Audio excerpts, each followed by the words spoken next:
کراچی کی انتظامیہ کی جانب سے اولڈ ایریاز میں مخدوش عمارتوں سے لاتعلقی کسی بھی لمحے بڑے سانحے کو جنم دے سکتا ہے۔ سول ہسپتال کے قریب ریڈ شور لائن کوارٹرز گارڈنز جنوبی میں واقع مخدوش عمارتیں کسی وقت بھی حادثے کا شکار ہو کر قیمتی انسانی جانوں کا ضیاع کا سبب بن سکتی ہیں، اور پھر فوٹو سیشن ہوگا۔ پلاٹ نمبر RC 851 کو سندھ بلڈنگ کنٹرول اتھارٹی نے مخدوش قرار دیا، جس کے بعد سوئی صدرن گیس، الیکٹرک اور واٹر بورڈ نے مذکورہ مخدوش عمارتوں کے کنیکشن منتقل کر دیے تھے، تاہم عمارت کے مکین کسی صورت عمارت خالی کرنے کو تیار دکھائی شاید نہیں دیتے۔ انہوں نے الیکٹرک کے علاقائی ملازمین سے ساز باز کر کے یقینی طور پر کنڈوں کے ذریعے بجلی بھی حاصل کر لی ہے۔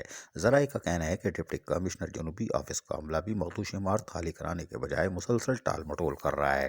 ذرائع کا کہنا ہے کہ گزشتہ روز شیر شاہ میں انتظامی غفلت نے ایک بڑے حادثے کو جنم دیا تھا، جس میں 17 سے زائد افراد اپنی جان گنوا بیٹھے تھے۔ یہ انتظامی غفلت کا کوئی پہلا واقعہ نہیں ہے، لیکن اگر مزید واقع ہوتے ہیں تو اس کا ذمہ دار کون ہوگا، کیونکہ احکامات بھی جاری ہوتے ہیں اور پھر نمائشی طور پر دورے بھی، لیکن جب انسانی جائزائیں ہوتی ہیں تو پھر فوٹو سیشن۔ کیا انتظامیہ حرکت میں آئے گی اور انسانی جانوں کو بچائے گی اور وہاں کے مکینوں کو اعتماد میں لے گی کہ ان کے بیوی بچے بزرگوں کی جان خطرے میں ہے؟ لیکن یہ سب عملی طور پر کرنا ہوگا۔ اگر کر دیا تو ٹھیک ہے، ورنہ پھر فوٹو سیشن کے لیے تیار رہیں۔ عزیز عارف، KBS بلدیاتی نیوز کراچی۔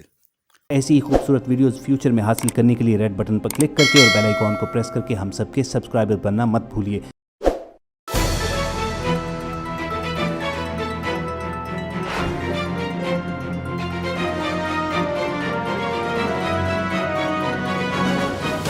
KBS بلدیاتی نیوز۔